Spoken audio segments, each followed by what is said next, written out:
If we want to have a look at how these steps and tips can be used in action, we could use an example from Robert Gordon University, which was our Startup Sunday Live event.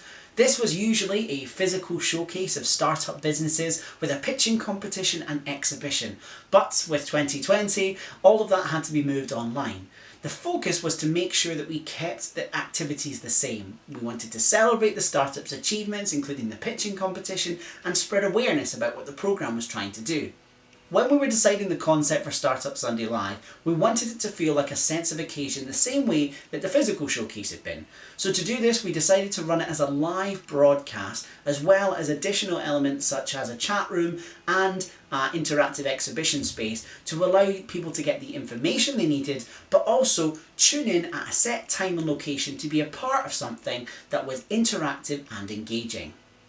In order to run the live broadcast as well as keep it interactive for the audience, we did a number of things. Number one was to make sure that the startup pitches were all pre-recorded and edited to keep it technically easier on the day of the event. We then interspersed that with live hosting, which included accessing social media from the audience to feel like it was a lot more interactive and that the audience watching could be part of the live broadcast. So it was almost seamless that it was a mix of pre-recorded and live.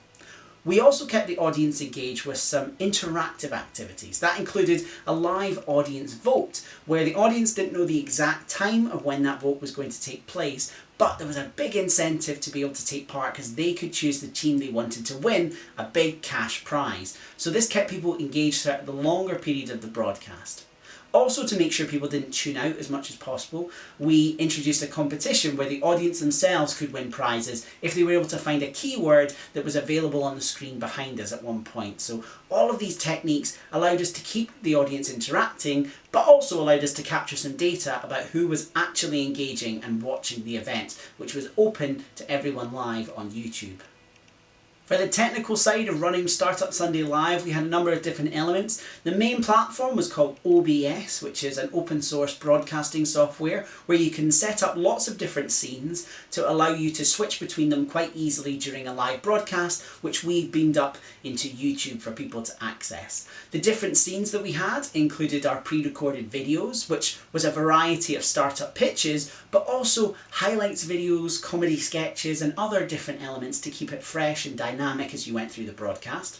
We also had scenes which were the live host using a professional camera hooked up as a webcam. And we also had Zoom calls where we had live judges' comments and live interviews and live speeches where we were able to screen capture the Zoom call that was taking place and broadcast that live through the OBS software. So it takes some time to pre-schedule all of those different scenes, including adding backing tracks for music for certain different cuts. And during the event we had hotkeys which allowed the host to quickly cut between the different scenes as they were presenting live. All of that was put up onto YouTube for people to watch, and it was all embedded onto our event website.